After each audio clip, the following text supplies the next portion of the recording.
क्या कभी तुम लोगों ने सोचा है कि क्या होता अगर ग्यू की जगह कोई और हाशिरा तांजीरो और नेजुको को एपिसोड नंबर 1 में मिलता?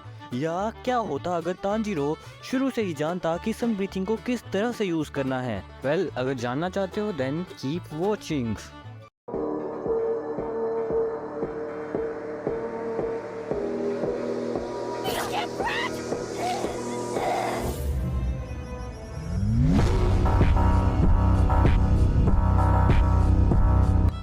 लेट्स से अगर ग्यू की जगह तांजीरो को उस दिन कोई और हाशिरा मिलता तब स्टोरी किस तरह से जाती?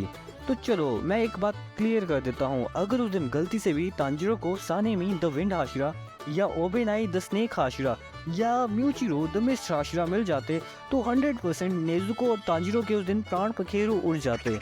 कैसे? Late me explain. क्योंकि सीजन 1 में हम लोगों ने देख ही लिया है कि सानेमी और ओबेनाई नेजुको के लिए कितने ज्यादा केयरिंग है,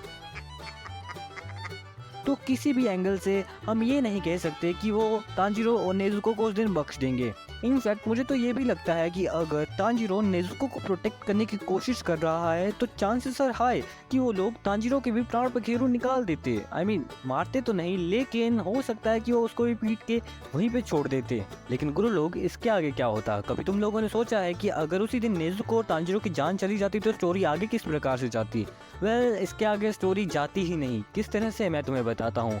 हम सभी को पता है कि जो लड़ाई हमें देखने को मिलती है वो इसलिए होती है क्योंकि नेजुको ने सन को कॉन्कर कर लिया था और मुजान उसको कंज्यूम करना चाहता था। लेकिन यहाँ पर जब नेजुको पहले ही अपने प्राण पखेरु खो चुकी है तो वो कभी सन को कॉन्कर ही नहीं कर पाती, और जब वो सन को कॉन्कर ना कर पाती तब कभी भी डीमंस को मुजान एकत्र करके एक बार में डीमन स्लेयर कॉर्प्स पर हमला बोलता ही नहीं, और इसी तरह कभी मुजान हारता भी नहीं। लेकिन गुरुलो की चीजें तब बदल जाती है जब मौका वारदात पर Rengoku the flame Hashira, Mitsuri the sexy Hashira या शिनोबू द एंग्री हाशिरा पहुंच जाते हैं। कैसे? देन गुरुलोग, लेट मी एक्सप्लेन। हम सभी ने डीमन स्लेयर के सीजन 1 में देखा कि रेनगोकू नेजुको को डीमन स्लेयर कॉर्प्स का मेंबर एक्सेप्ट नहीं करता है, लेकिन वहीं जैसे ही मुगेन ट्रेन आर्क शुरू होती है और हमें पता लगता है कि Rengoku is about to die, he said कि वो नेजुको को डीमन स्लेयर कॉर्प्स का एक मेंबर एक्सेप्ट कर लेता है, क्योंकि उसने देखा था कि नेजुको अपनी जान को जोखिम में डालकर मुगेन ट्रेन में बैठे हुए पैसेंजर्स की जान को बचा रही थी। और अकॉर्डिंग टू रेनगोकू, हर वो बंदा जो डीमंस की माँ बहनें करता है और पैसेंजर्स को बचाता है वो एक डीमन स्लेयर कॉर्प्स का मेंबर है। तो गुरु लोग, इन चीज़ों को ध्यान में रखते हुए हम प्रेडिक्ट कर सकते हैं कि रेनगोकू के आने पे सीजन 1 में स्टोरी किस तरह से जाती।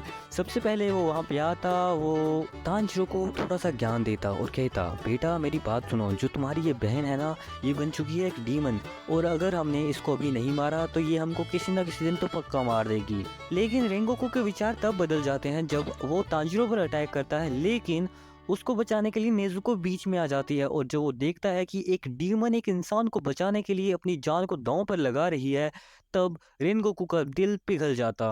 गुरु लोग, यहाँ से चीजें हो जाती है थोड़ी सी इंटरेस्टिंग, क्योंकि जैसा कि हमें पता है सन ब्रीथिंग की नियरेस्ट परफेक्ट फॉर्म है फ्लेम ब्रीथिंग। अर्थात अगर तांजीरो शुरू से ही फ्लेम ब्रीथिंग को सीख रहा होता तो उसको सन ब्रीथिंग यूज करने में थोड़ी सी ज्यादा आसानी होती।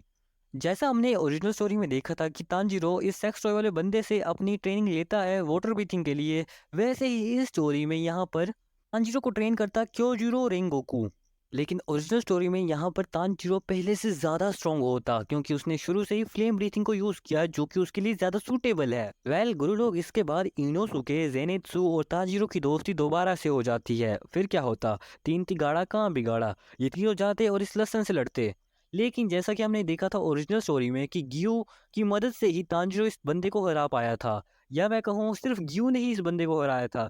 लेकिन यहाँ पर चीज़ें बदल जाएंगी, क्योंकि क्योंकि यहाँ पर तांजीरो ओरिजिनल स्टोरी के मुकाबले ज़्यादा पावरफुल है, इसलिए वो लोअर मून को सन ब्रीथिंग का यूज़ करते हुए अकेले ही हरा देगा। इसके बाद स्टोरी नॉर्मली दोबारा से प्रोग्रेस करती, लेकिन हमें यहाँ पर हाशिरा मीटिंग आर्क देखने को नहीं मिलता, क्योंकि उरोको दाकी को रेंगोकू ने पहले ही नेजुको के बारे में बता दिया है, इसलिए नेजुको के ऊपर उंगली उठाने वाला कोई भी बंदा एग्जिस्ट ही नहीं करता इस दुनिया में।